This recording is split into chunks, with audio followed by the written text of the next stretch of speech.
Hello dear students, welcome to Parivartan learning centre. विद्यार्थी मित्र, मागच्या काही व्हिडिओ लेक्चर्स मध्ये आपण गणित भाग 1 मधील बऱ्याच प्रकरणावर चर्चा केली. यामध्ये आपण प्रकरण पहिले, दुसरे आणि तिसरे हे इथं आपण पाहिलेले आहे. आज प्रकरण चौथे अर्थनियोजन यावरील सराव संच 4.1 आपण इथं पाहणार आहोत. तर हा सराव संच 4.1 सुरू करण्याच्या अगोदर तुम्हाला एक याचं बेसिक सांगतोय की या पूर्ण प्रकरणामध्ये आपल्याला जे आहे जीएसटी वरती प्रश्न आहेत. ठीक आहे, की जीएसटी काय आहे किंवा काय असतं याची जनरल इन्फॉर्मेशन सांगतो. आता समजा, आता जीएसटी जे आहे हे दोन प्रकारचे असते, एक केंद्राची असलेली जीएसटी आणि एक राज्यासाठी असलेली जीएसटी. तर उदाहरणामध्ये बघा, ही जे जीएसटी आहे, ठीक आहे, या जीएसटी ला आपण जर लॉंग फॉर्म बघितला तर तो लॉंग फॉर्म काय आहे, गुड्स सर्व्हिस टॅक्स. ठीक आहे, हा त्याचा लॉंग फॉर्म आहे. जीएसटी ला आपण गुड्स सर्व्हिस टॅक्स म्हणतो. जीएसटी दोन प्रकारचे असते, एकाला आपण सीजीएसटी म्हणतो आणि दुसऱ्याला म्हणतो आपण एसजीएसटी. तर या दोन प्रकारच्या जीएसटी काय असतात? सीजीएसटी म्हणजे काय, जी सेंट्रल साठी असणारी जीएसटी, सेंट्रल. ठीक आहे, सेंट्रल गुड सर्व्हिस टॅक्स. ठीक आहे, आता पुढचं कंटिन्यू इथे लिहित नाही मी, ऑलरेडी लिहिलं. तर सेंट्रल जीएसटी असते आणि दुसरी असते स्टेट जीएसटी. ठीक आहे, स्टेट गुड सर्व्हिस टॅक्स.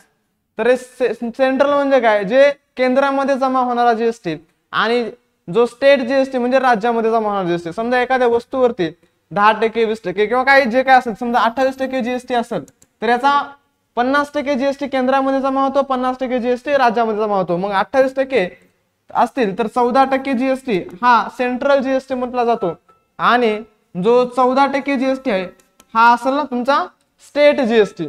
ठीक आहे, तर अशा प्रकारचे जे जीएसटी आहे, एक मिनिट कॉल येतोय. ठीक आहे, तर अशा प्रकारचे जे जीएसटी आहे इथं आपण बघत आहोत. यावरचे काही प्रश्न आहेत ते आपण बघूयात. ठीक आहे, तर काही एवढा हार्ड विषय नाही विद्यार्थी मित्र. थोडंसं लक्ष जर दिलं, आपल्या रोजच्या म्हणजे जीवनाशी संबंधित असलेला असा हा धडा आहे. तर हा जो फायनान्शियल प्लॅनिंग म्हणजे अर्थनियोजन यातला सराव संच 4.1 आपण बघूयात. काय सांगले की पावन मेडिकल औषधांचा पुरवठा करतात, त्यांच्या दुकानातील काही औषधांवर जीएसटी हा 12% आहे. ठीक आहे, औषधांवर जीएसटी 12% आहे. तर सीजीएसटी व एसजीएसटी चा दर काढा. ठीक आहे, किंवा किती असेल. आता हाच प्रश्न बघा, थोडक्यात सांगतो तुम्हाला. काय सांगितलंय, पावन मेडिकल त्यांच्या औषधांवरती जो जीएसटी चा दर किती आहे, 12% आहे. ठीक आहे, जीएसटी दर बरोबर 12% आहे. मग त्यावरून तुम्हाला काय विचारले की सीजीएसटी आणि एसजीएसटी कसे असेल. तर आता सांगितलं तुम्हाला की जो जीएसटी असतो त्याचा अर्धा म्हणजेच काय, 12चा अर्धा म्हणजे काय असणार, 6% जीएसटी हा सेंट्रल जीएसटी असणार आणि 6% जीएसटी हा स्टेटचा जीएसटी असणार. मग याचं कसं लिहिणार आपण की सीजीएसटी बरोबर अर्धी असते जीएसटीच्या. ठीक आहे, जीएसटीच्या. तर हे हाफ घेतला आपण गुणिले जीएसटी किती टक्के आहे, 12%. 2नी 12ला भाग दिला, बेक बे बेसका 12 म्हणजे 6%. सेंट्रल जीएसटी 12% आहे. तर तसंच मग स्टेट जीएसटी पण तसाच असणार 12%. म्हणजे हा एसजीएसटी जर बघितला आपण बरोबर काय असणार, अर्धा आहे म्हणजे हाफ 1/2 गुणिले जीएसटीच्या. तर हा अर्धा घेतला आणि जीएसटी किती सांगितलाय, 12%. त्यानंतर 2नी 12ला भाग दिला तर 6% झाला. एवढाच प्रश्न आहे, जास्त काय अवघड नाही. याच्यामध्ये खूप मोठे मोठे असे काही गणित करायचे नाहीत, फक्त त्याच्यामध्ये गुणाकार भागाकार येतो एवढंच करायचं आहे आणि एवढं जास्त हार्ड काही नाही. हे एक बघा, अजून तुम्हाला याच्या पुढचं पण उदाहरण कळेल. ठीक आहे, अशा प्रकारे हा पहिला प्रश्न झाला. पुढचा प्रश्न बघू आपण. बघा, प्रश्न क्रमांक दुसरा काय सांगतोय आपल्याला. तर एक मिनिट, हा दुसरा प्रश्न आहे बघा. याच्यात काय सांगितलंय की एका वस्तूवरील सीजीएसटी चा दर 9%. आता या ठिकाणी आपल्याला काय केलंय, सीजीएसटी चा दर दिलेला आहे 9% असेल तर एसजीएसटी चा दर किती, तसेच जीएसटी चा दर किती. आताच तुम्हाला सांगलो, सीजीएसटी म्हणजे काय, सेंट्रल जो जीएसटी असणार आहे. जेवढी सेंट्रलची जीएसटी आहे तेवढी स्टेटची जीएसटी असते. म्हणजे सीजीएसटी बरोबर एसजीएसटी असणार. बरोबर आहे. मग आपल्याला काय दिलाय, सीजीएसटी चा दर दिलेला आहे. मग सीजीएसटी बरोबर तेवढाच असतं काय, एसजीएसटी, एसजीएसटी. मग या ठिकाणी सीजीएसटी किती दिली आपल्याला, 9% दिलेली आहे. जर सीजीएसटी 9% दिले तर मग एस बरोबर काय, एसजीएसटी. म्हणून एसजीएसटी चा जर दर आहे तो सुद्धा काय असणार, 9%. ठीक आहे, त्याला आपण असं सुद्धा लिहू शकतो की एसजीएसटी बरोबर 9%. बस एवढंच लिहायचंय. अशा प्रकारे हा प्रश्न झालाय। त्यामध्ये आता अजून हा जीएसटीचा दर सुद्धा विचारले आपल्याला। आता तुम्हाला सांगितले की जीएसटीचा दर हा जो आहे हा आता ह्या सेंट्रल जीएसटीच्या दुप्पट असणार आहे। मग याला कसं लिहिणार तुम्ही, फक्त लिहिण्याची पद्धत आपल्याला इथं लिहावं लागणार व्यवस्थित। जीएसटी हा कसा असतो, दुप्पट आहे हा सीजीएसटीच्या, सीजीएसटीच्या। मग दुप्पटला 2 गुणिले सीजीएसटी किती आहे 9%, तर 92-18% जे असणार आहे तुमची जीएसटी असणार आहे।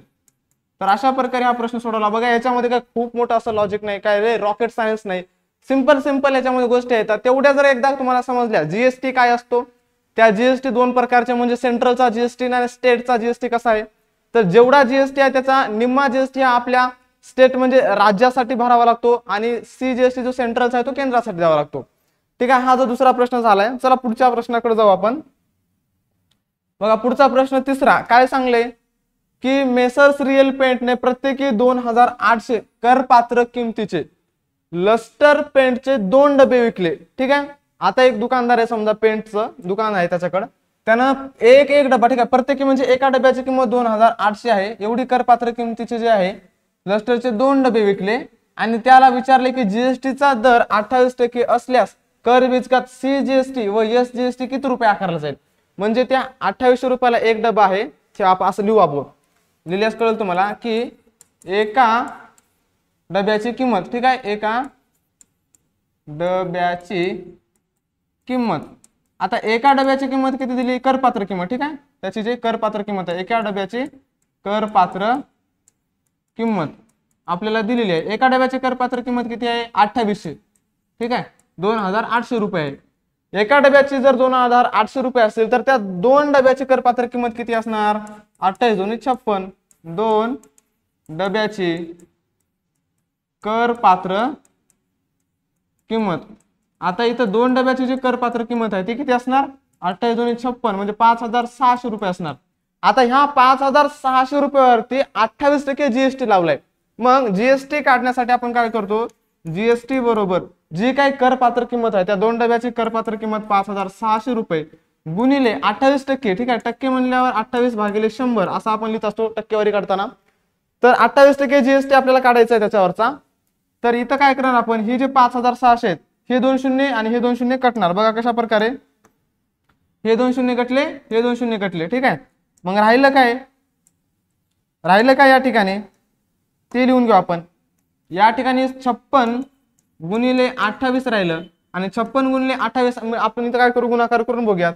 इथे घेतले आपण 56 गुणिले 28, 28 चा पडा येत नसेल की 8 ने गुणायचं, 8 संग 48 ला 8, हातचे आले 4, 8 45 आणि 4 44, त्यानंतर बेसक 12 ला 2, हातचा आला 1, बे 5 10 आणि हाताचा 1 11, यांची बेरीज केली 8, 4 आणि 2 6, 4 आणि 1 5, 1 1568, ठीक आहे।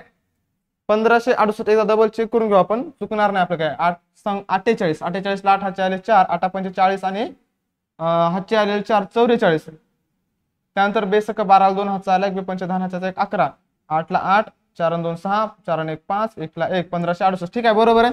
तर या ठिकाणी 1568 जे आहे ही इथं काय आलेली आपल्याला टोटल जीएसटी आलेली आहे, ही जीएसटी 1568 एवढी आकारली जाईल। तर या ठिकाणी करपात्र किंमत काय होती 5600, त्यामध्ये हे 28% जीएसटी होती। मग इथं 56 गुणिले 28 1568, तर हे जे 5600 रुपयाची करपात्र किंमत असलेले डबे आहेत यावरती 1568 रुपये त्यांना जीएसटी द्यावा लागणार आहे। मग जर जीएसटी या ठिकाणी इतका द्यावा लागत असेल तर त्यापैकी सेंट्रलचा जीएसटी किती आणि स्टेटचा जीएसटी किती, मग सेंट्रलचा जीएसटी काय असणार, जे 28% जीएसटी आहे त्याचा निम्मा असणार।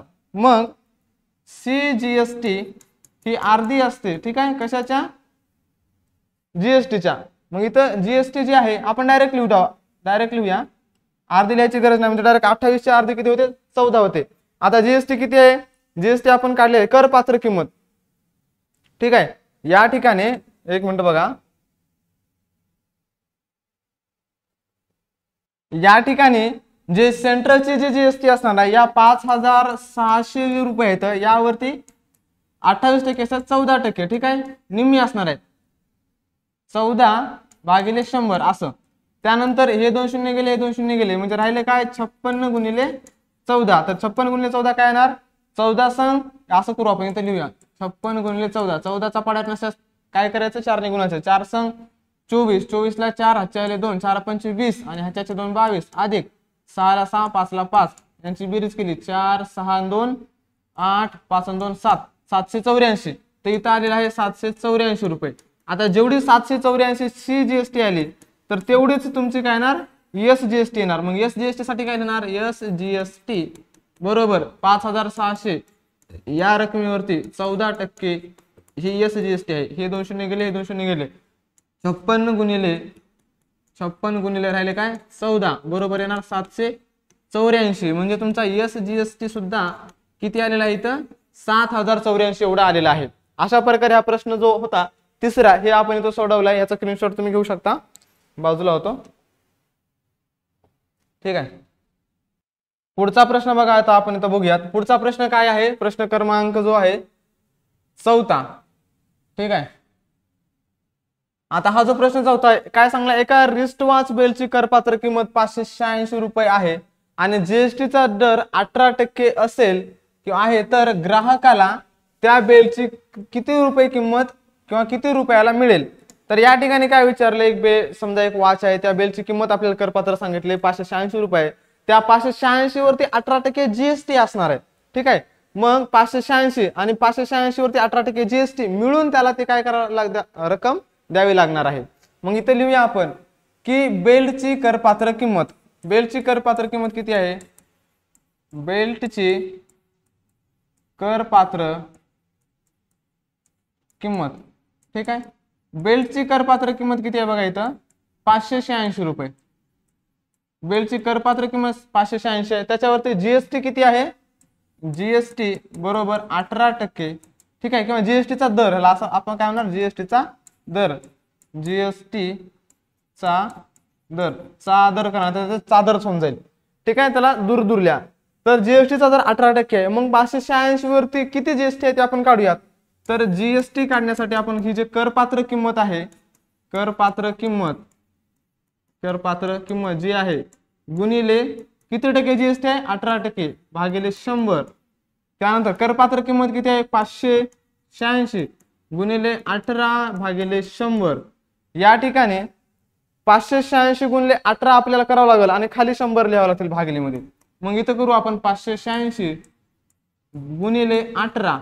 18चा पाडा येत नसेल तर सरळ सरळ 8 ने गुणायचं. 8 संग 48 ला 8, 8 आले 4, 8 8 64 आणि 4 हे 68, 68 ला 8 हाचे आले 6, 8 पंचे 40 आणि 6 हे 46 झाले. त्यानंतर अधिक 6 1 6, 8 1 8, 5 1 5 यांची जर बेरीज केली तर 8, 8 आणि 6 14 ला 4 हातचा आला 1, 15 ला 5 हातचा आला 1, 5 आणि 5 10. तर 10,548 यांचा गुणाकार येतो 10,548 आणि भागिले 100. मग आता भागिले 100 इथं घालवण्यासाठी आपल्याला खालचे 2 शून्य कट केले की तर पॉईंट येणार 2 संख्येनंतर, म्हणजे 105.48 रुपये याला काय द्यायला लागले, जीएसटी द्यावं लागले. मग त्याची जे करपात्र किंमत होती ते किती होते 586. मग त्या 586 वरती त्याला जीएसटी सुद्धा द्यावा लागणार. मग तो जीएसटी द्यावा लागणार म्हणल्यावर करपात्र किंमत अधिक जीएसटी. ठीक आहे. त्या बेल्टची जी किंमत आहे, बेल्टची जी करासह जी किंमत आहे, बेल्टची करासह किंमत किंवा त्याला आपण जीएसटी सह म्हणतो किंमत बरोबर काय येणार खाली, शी जे त्याची जीएसटी आहे म्हणजे करपात्र किंमत अधिक करपात्र किंमत अधिक जीएसटी. ठीक आहे. बरोबर करपात्र किंमत किती होती 586. ही 586 करपात्र किंमत अधिक जीएसटी आहे 105.48. तर या ठिकाणी 586 अधिक 105.48 बेरीज करूया आपण.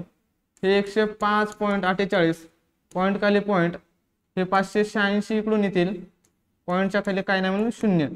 हे 48 जशाला तसे पॉईंट, 5 आणि 6 11 1 हातचा आला 1, 9 5 आणि 1 6, 691.48 या ठिकाणी त्याला त्या बिलची किंमत एवढी द्यावी लागेल. 591.48 एवढी त्या बिलची किंमत काय असेल त्याला त्या दुकानदाराला तिथं द्यावी लागणार आहे. अशा प्रकारे हा प्रश्न 4 पण झालेला आहे. चला पुढचा प्रश्न बघूयात. बघा हा आहे पुढचा प्रश्न 5वा. तर या 5व्या प्रश्नात आपल्याला काय विचारलंय की खेळण्यातील एका रिमोट कंट्रोल कारची करासह एकूण किंमत, ठीक आहे, म्हणजे इन्क्लुडिंग जीएसटी, त्यामध्ये करासह जी किंमत आहे 1770 जीएसटी लावून, ठीक आहे, त्या जी कारची जी काय करपात्र किंमत असेल त्या करपात्र किमतीवर त्याचा जीएसटी सुद्धा लावून ती किंमत किती आहे 1770 रुपये. तर जीएसटीचा दर 18% आहे. तर त्या कारची करपात्र किंमत आणि त्यावरील सीजीएसटी आणि एसजीएसटी चे गणन करा. तर या ठिकाणी तुम्हाला कारची करपात्र किंमत सुद्धा काढायची आहे आणि त्यावर असलेला त्या कारची सीजीएसटी सुद्धा आणि एसजीएसटी सुद्धा काढायची आहे. मग आपल्याला कारची करपात्र किंमत माहित आहे का? नाही, म्हणून त्याला एक्स मानू आपण, ठीक आहे. तर कारची करपात्र किंमत माहित नाही म्हणून आपण त्याला काय करूया, एक्स मानूया, बरोबर, एक्स मानू. जर कारची करपात्र किंमत एक्स मानली आपण आणि त्याचा जो जीएसटी चा दर आहे तो किती आहे, जीएसटी चा दर बरोबर 18% आहे. जीएसटी चा दर 18% असेल तर या ठिकाणी आपल्याला जीएसटी किती त्याच्यावर घेतली ते काढण्यासाठी आपल्याला काय करावं लागतं, तर जीएसटी बरोबर जी काही करपात्र किंमत असते, करपात्र किंमत गुणिले जीएसटी चा दर. तर जीएसटी चा दर किती आहे 18% भागिले 100 केला आपण. इथं डायरेक्ट किंमत पण घेऊ शकलो असतो आपण. तर करपात्र किंमत काय एक्स आहे, ठीक आहे, कारची करपात्र किंमत एक्स आहे गुणिले 18 भागिले 100. आता बघा या ठिकाणी एक्स ने 18 ला गुणलं तर 18x भागिले 100 येणार आहे. मग 18x भागिले 100 हे काय तुमची समजा जीएसटी आलेली आहे. ही जीएसटी काढली तुम्ही त्या कारवरती असणारी जीएसटी. मग आता या ठिकाणी काय करू आपण, आपल्याला काय सांगितले, कारची करासह असलेली किंमत, ठीक आहे, कारची करासह असलेली किंमत, कारची करासह असलेली किंमत किती आहे 1770 एवढी आहे. मग या ठिकाणी कारची करासह किंमत म्हणजे करासह किंमत म्हणजे करपात्र किंमत अधिक जीएसटी. करपात्र किंमत किती आहे एक्स आहे, इथे लिहू आपण करपात्र किंमत, करपात्र किंमत अधिक जीएसटी बरोबर 1770. मग करपात्र किंमत किती आहे आपण घेतलं होतं एक्स मानून एवढं घेतलं होतं, याला आपण समजा एक्स मानलं अधिक जीएसटी किती होता 18x भागिले 100, 18x भागिले 100 बरोबर 1770. मग या ठिकाणी खालचे 100 घालवण्यासाठी आपल्याला सगळीकडे 100 ने गुणावं लागणार आहे. मग x ला 100 ने गुणले तर आले 100x अधिक 18x ला 100 ने गुणलं तर या ठिकाणी काय येणार आहे आपल्याकडं, सॉरी 100 कटतील, इथं राहणार फक्त 18x. त्यानंतर बरोबर 1770 ला 100 ने गुणलं तर यावरती 2 शून्य वाढतील. त्यानंतर आता काय करणार 100x अधिक 18x होणार 118x. इथे किती झाले मग 118x बरोबर 1770 वरती 2 शून्य. आता x ची किंमत काढायची आपल्याला, x आपल्या जागेवर हे 1770 2 शून्य भागिले काय आलं 118. मग x ची जी किंमत आहे x ची किंमत किती येणार 118 ने 177 जे आहे याला भाग दिला तर 118 एक 118 इथं भाग देऊ आपण 1 आणि नंतर जे समोर उरतात 559 म्हणजे 590 म्हणजे 118 पंचे 590 5 आणि वरचे 2 शून्य.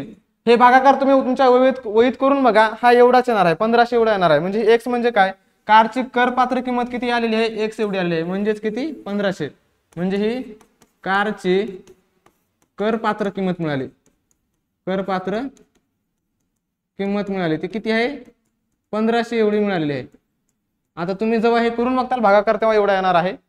मग कारची करपात्र किंमत मिळाली, आपल्याला त्यावरचा सीजीएसटी व एसजीएसटी हे काढायला सांगितलेलं आहे. आता इकडे जे आहे जागा नाही तर इकडे मी काय करतो रफ करतो आणि ते पुसून लिहितो. आता तुम्हाला याचा स्क्रीनशॉट घ्यायचा असेल तर घेऊन घ्या, पुढचं गणित अजून राहिले आपलं. ठीक आहे झाला, चला व्हिडिओ पॉज करत जा आणि त्यावरती त्याचा स्क्रीनशॉट घेत जा म्हणजे तुम्हाला समजेल त्या ठिकाणी. आता पुढे काय सांगितलं आपल्याला की सीजीएसटी, आता सीजीएसटी बघा आपल्याला काढायचं सीजीएसटी बरोबर आता 18%च्या 9% निम्मा असणार, ठीक आहे.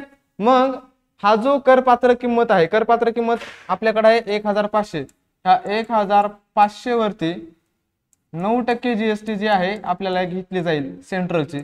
मग हे 2 शून्य कटले, हे 2 शून्य कटले, राहिलं 15 गुणिले 9 आणि 15चा पाडा 9 पर्यंत म्हणलं तर 15 सके 9 15 7 5 2 15 8 20 15 9 35 म्हणजे 135 रुपये जो आहे हा सेंट्रलचा जीएसटी असेल CGST, आणि जेवढा सेंट्रलचा जीएसटी तेवढा स्टेटचा जीएसटी. मग SGST बरोबर काय असणार, ही करपात्र किंमत असेल गुणिले 9% त्यावरचे जीएसटी.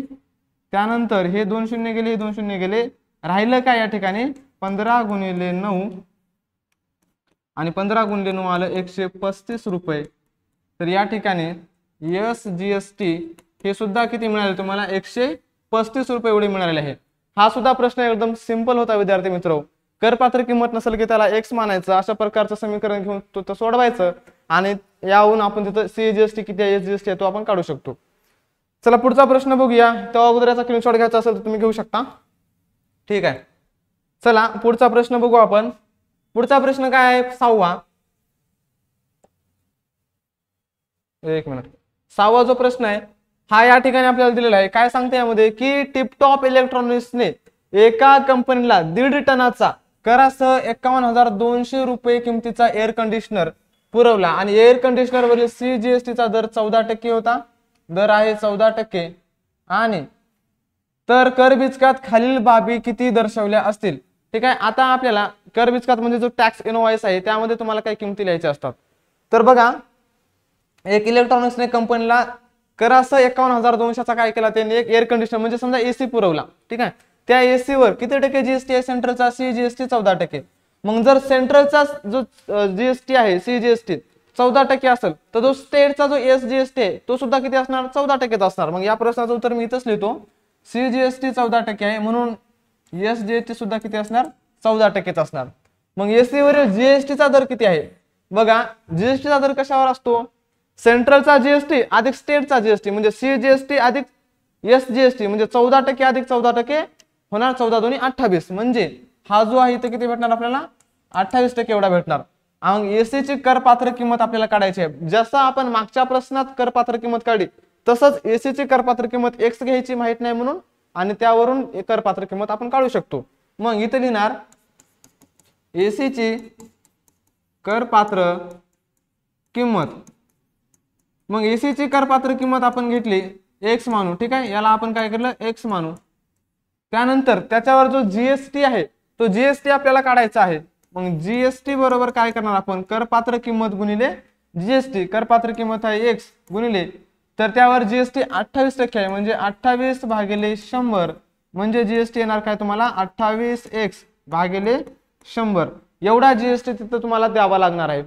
मग आपल्याला माहित आहे की त्याची जे करासह असलेली किंमत, ठीक आहे, करासह असलेली किंमत किती आहे, 51,200. मग AC ची करासह असलेली किंमत, इथं जीएसटी आपण याला काय करू, एक बॉक्स करूया, इथे लिहू AC ची करासह असलेली किंमत. ठीक आहे, असलेली किंमत. मग AC ची करासह असलेली किंमत किती आहे, 51,200. 51,200. आता AC ची करासह जी किंमत 51,200 आहे, मग करासह म्हणजे काय, AC ची करपात्र किंमत अधिक त्यावर असलेला जीएसटी. मग करपात्र किंमत जी आहे इथं आपण लिहावं लागणार की AC ची करपात्र किंमत अधिक त्याच्यावर असलेला जीएसटी बरोबर किती होता, 51,200. मग करपात्र किंमत आपण x मानू असं दिलेलं आहे म्हणून इथे घेतलं आपण x अधिक त्यावर जीएसटी आपण काढला 28x भागिले 100, इथे घेतले 28x भागिले 100, त्यानंतर बरोबर 51,200. ठीक आहे, आता काय होणार, खालचे 100 घालण्यासाठी आपल्याला सगळीकडे 100 ने गुणावं लागणार.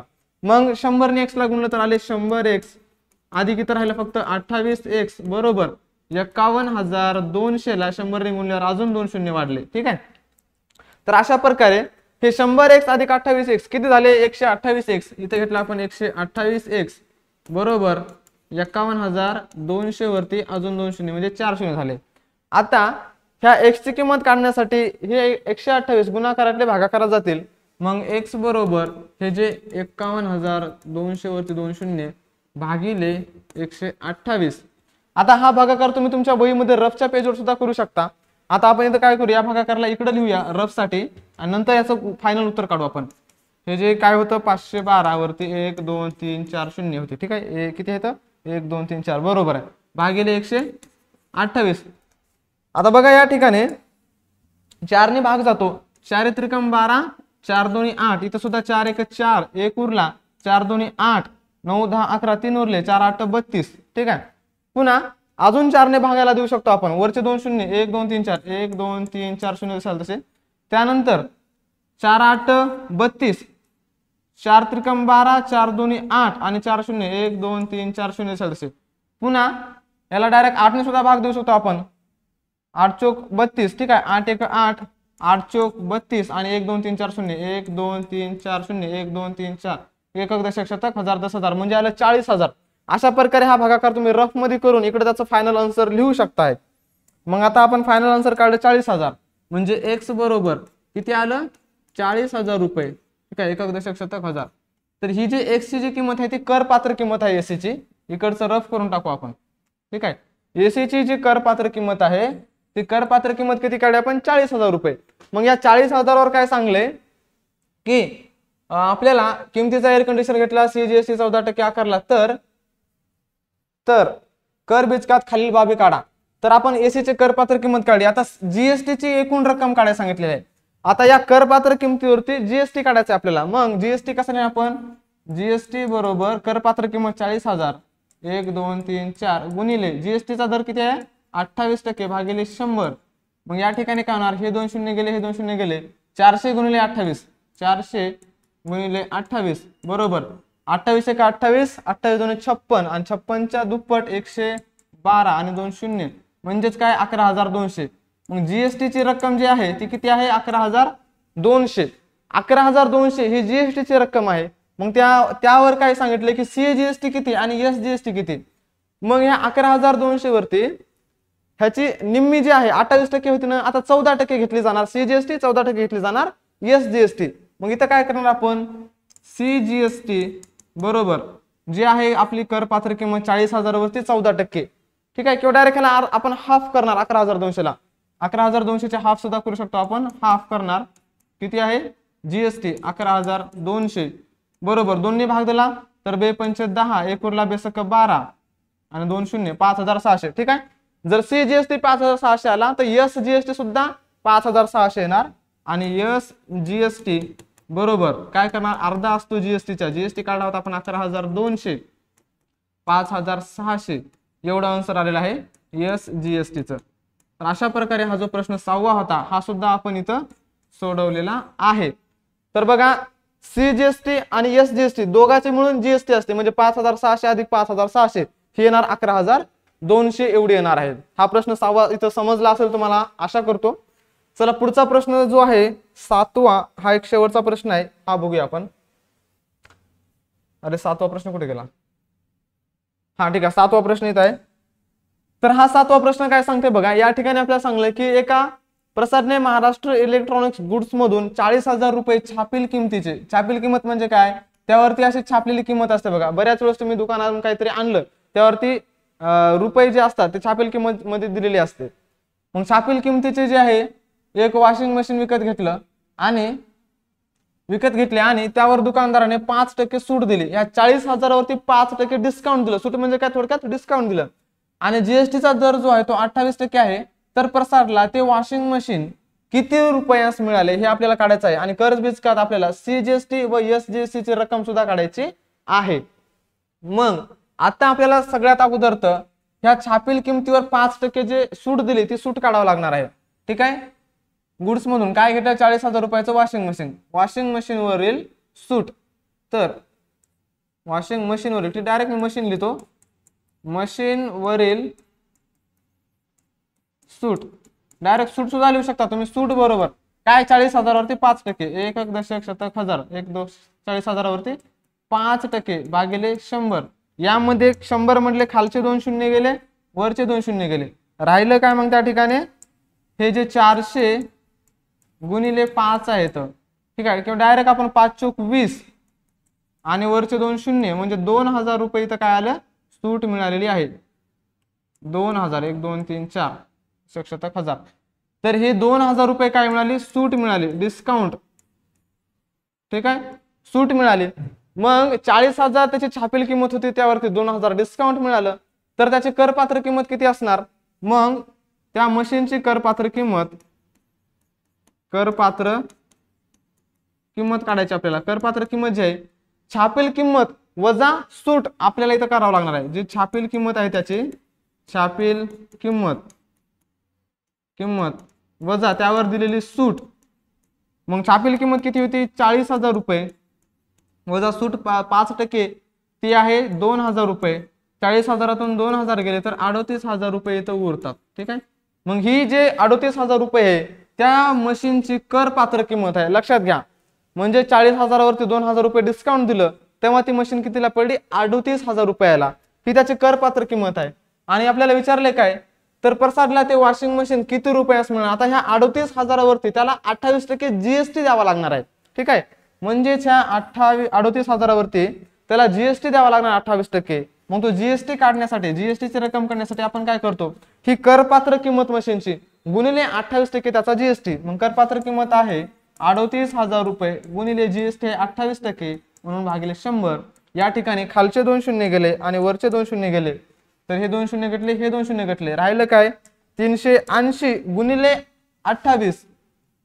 या ठिकाणी 380 गुणिले 28 यांचा गुणाकार रफ मध्ये करून बघायचा आणि या साईडला लिहायचा. 380 ला फक्त मी काय करतो 38 गुणिले 28 असं लिहितो आणि शेवटी काय करतो एक शून्य लावून टाकतो तरी चालतंय. 8 8 64 ला 4 हातचे आले 6 8 त्रिक 24 24 आणि 6 झाले 30 अधिक 82 16 ला 6 हातचा आला 1 बेत्रिक 6 आणि ह्याच्याच एक 7 तर बेरीज करू 4 6 7 आणि 3 10 आणि हा शून्य लावला 10,640. इथे लिहू आपण 10,640 जी आहे ही काय मिळालेली आहे त्याला 28% जीएसटी. म्हणजेच काय जे 38,000 रुपयाची जे वॉशिंग मशीन होती त्यावरती 10,640 एवढा जीएसटी द्यावा लागणार आहे. म्हणजे करपात्र किंमत अधिक जीएसटी त्या मशीनची करासह असणारी किंमत. ठीक आहे. मग हे 10,640 रुपये आहेत ही जीएसटी आहे. या ठिकाणी आपण जीएसटी काढली. मग मशीनची करासह असणारी किंमत. ठीक आहे. करासह किंमत त्या मशीनची करासह असलेली किंमत काय असणार तर करपात्र किंमत अधिक जीएसटी काय असणार करपात्र किंमत अधिक जीएसटी. ठीक आहे. आता इथं हे बसना गेलेले इथं आपण काय करू पुसून लिहू अधिक जीएसटी. तर करपात्र किंमत अधिक जीएसटी. करपात्र किंमत किती काढली होती आपण 38,000 रुपये एवढी होती मशीनची अधिक 10,640 ही आहे त्याच्यावरचा जीएसटी. 38 अधिक हे 10 की झाले 48,640 रुपये एवढे त्या प्रसादला काय करावे लागतील त्या मशीनवरती द्यावे लागतील. ठीक आहे. प्रसादला वॉशिंग मशीन वरती द्यावी लागणारी रक्कम म्हणजे त्याच्यावर मोप त्याला 2,000 रुपये डिस्काउंट मिळाले 40,000तून ते 38,000 आणि 38,000 वरचा 28% जीएसटी मिळून त्याला ती मशीन 48,640 रुपयाला पडणार. आणि या 48,640 रुपये जे आहेत त्याचा जो जीएसटी होता 10,640 या 10,640 चा अर्धा जीएसटी म्हणजे 14% जीएसटी हा सेंट्रलचा असणार. 14% जीएसटी हा कशाचा असणार तुमच्या स्टेटचा असणार. मग याचे जर आपण हाफ केले तर काय करणार आपण जीएसटी. ठीक आहे. सेंट्रलचा जीएसटी सीजीएसटी बरोबर हा किती असतो अर्धा असतो जीएसटीचा अर्धा असतो जीएसटीचा म्हणून आपण केला हाफ इंटू जीएसटीची रक्कम आहे 10,640 बरोबर भाग दिला 2×5 इथं लिहू आपण डायरेक्ट भागाकार लिहू 2×5 आणि इथं काय येणार 2×6 2×8 16. ठीक आहे. 10,000 चे जर मी केले तर 5,320 डायरेक्ट लिहितो 5,320 एवढे रुपये जे आहे हा सेंट्रलचा जीएसटी असणार.